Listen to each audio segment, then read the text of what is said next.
Assalamualaikum warahmatullahi wabarakatuh. Bismillahirrahmanirrahim.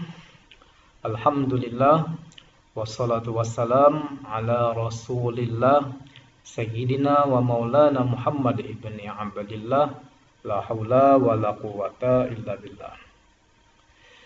Baiklah, pada kesempatan ini kita akan mengkaji Kitab Alfiyah Ibni Malik.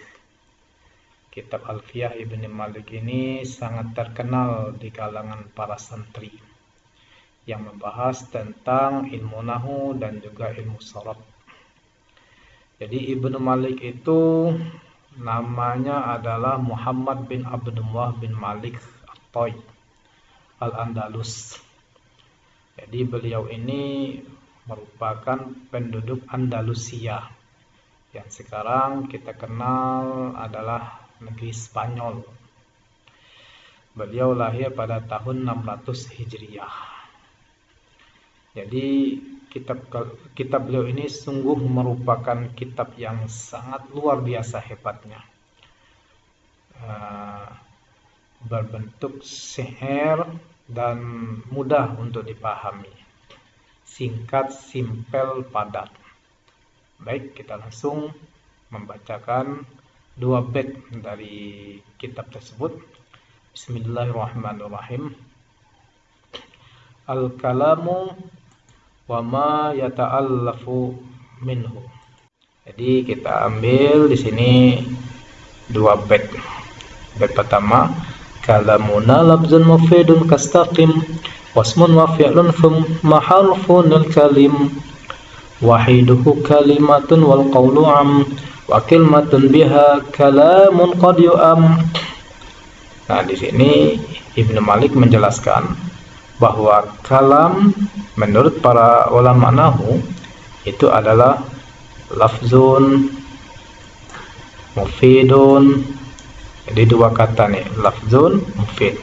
Contohnya seperti istaqim. Nah, terus al-kalim, kalimat. Ya, kalimat itu dibagi menjadi tiga. Pertama isim, kedua fi'il, ketiga huruf. Nah, ini. Lalu al-kalim ini wahiduhu, mufradnya kalimatun. Ini kalimatun. Wal qawlu am, sedangkan qaul ya itu umum. Nah, ya umum. Qaul itu umum. Jadi ada lafaz, ada kalam, ya, ada qaul. Disebut lafaz belum tentu dinamakan kalam. Disebut kalam, di situ pasti ada lafaz. Ya. Nah, ketika kita menyebutkan qaul, kedua-duanya pasti masuk. Qaul di situ ada lafaz. Qaul pasti kalam. Wa kalimatun biha kalamun qad yu'am. Nah, di sini kalimat tadi sudah kita kaji. Kalimat itu ada tiga, isim, fi'il, huruf. Ya, individu nih, isim, fi'il, huruf. Nah, nanti ada kalam yang merupakan rangkaian dari kata demi kata, ya, itu terkadang juga bisa jadi dinamakan menjadi kalimat. Contohnya seperti la ilaha illallah hisni. Kalimat la ilaha illallah adalah bentengku. Jadi la ilaha illallah itu kalam, namun ya dia menjadi kalimat. La ilaha illallah kalam, tapi jadi kalimat. Baik, kita baca penjelasannya. Asyarhu. Al-kalam inda nuhat, kalam menurut pendapat para ulama nahwu, ya, ini saya sampaikan dari sumber beberapa kitab. Kitab Alfiyah lafzun mufidun. Kalam menurut kitab Qatrun Nada nih, qaulun mufidun. Terus kalam pada kitabnya lain. Nah, ini dari Jurumiyah ini. Kita ambil dari Jurumiyah itu lafzun murakkabun mufidun bil wada'i. Nah, di sini ada bedanya. Kalau Imam Ibnu Malik ini dia menjelaskan kalam itu adalah lafzun mufid. Nah, lafzun mufid dua ini. Sedangkan penulis kitab Qatrun Nada beliau menjelaskan itu qaulun mufid. Sedangkan di dalam kitab Jurumiyah itu disebutkan seperti ini. Jadi komponen daripada kalam itu kalau dalam kitab Jurumiyah itu 4. Lafzun, murakkab, mufid, al-wada'i. Jadi 4 semuanya. Nah, lalu kenapa di Alfiyah itu menggunakan lafzun mufid? Nah, Qatrun Nada qaulun mufid. Nanti ada penjelasannya, kita jelaskan di bawah nanti.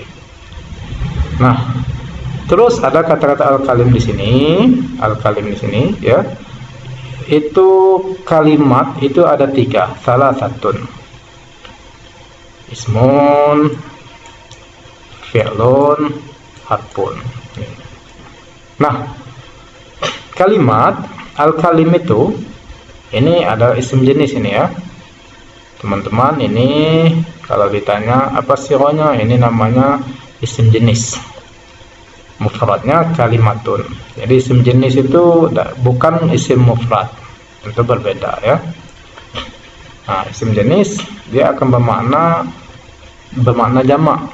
Jadi segala kalimat mufrad, itu terjemahnya, segala kalimat.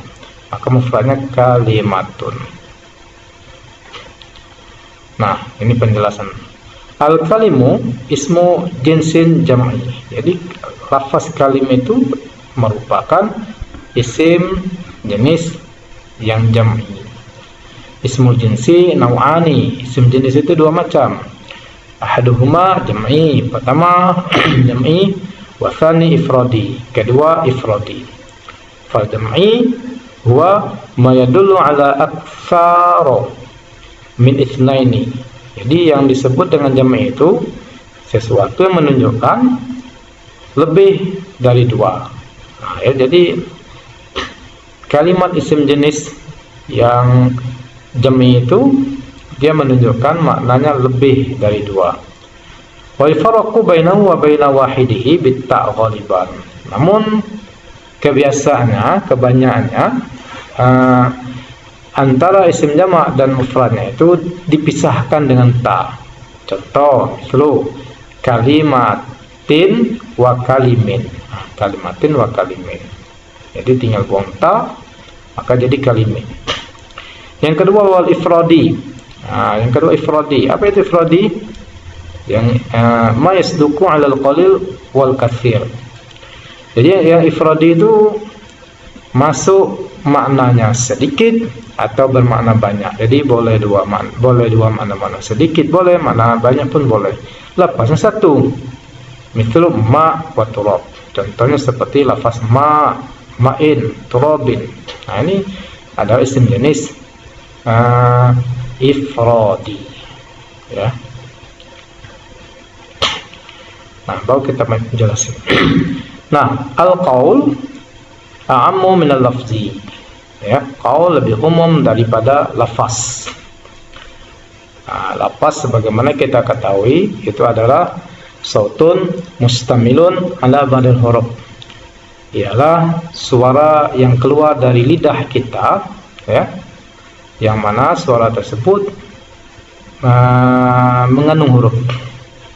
Nah, lafaz itu jinsun ba'id. Nah, dia merupakan jinsun ba'id. Nah, wal qaul jinsun qarib. Sedangkan qaul jinsun qarib. Nah, ini masuk dalam kawasan ilmu mantik ini. Ada jinsun ba'id, ada jinsun qarib. Jadi dalam kita mendefinisikan ya, menggunakan jinsun qarib lebih utama, lebih bagus daripada kita menggunakan jinsun ba'id. Jadi kalau jinsun qarib itu namanya hatam. Kalau jinsun ba'id itu namanya rosam Jadi had itu dua, ada had tam, ada had nakis. Rosam juga rosam tam, ada rosam nakis. Tapi nanti insya Allah akan kita buat pembahasan tersendiri mengenai jinsul ba'id dan jinsul qarib. Nah, jadi lafaz itu dua macam. Nah, nanti ada penjelasan di bawah. Wa yadkhulu fil qaul al-kalam wal kalimah wal kalimu wal kalimatu. Masuk pada qaul itu kalam, kalimat. Bal ma laisa lafzun 'ala al-itlaq. Bahkan yang tidak berbentuk lafaz sekalipun, secara mutlak juga masuk. Contohnya seperti kalamun nafsi, itu qaul juga namanya. Lafaz tidak ada, atau isyarat-isyarat, ya, itu tidak ada lafaz, namun secara mutlak juga masuk kepada qaul. Lalu al-lafzu qismani, al-awalu musta'mal wa tsani muhmal. Lalu lafaz itu dibagi menjadi dua, ya. Pertama musta'mal, kedua muhmal. Wa yadkhulu fil qaul al-lafzul musta'mal dan muhmal. Jadi yang masuk pada qaul itu adalah lafaz yang musta'mal. Ini yang al-muhmal tidak. Ya. Al-musta'mal itu yang digunakan, yang dipakai, sedangkan al-muhmal tidak. Jadi kita contohkan seperti ini. Nah, kita contohkan seperti ini.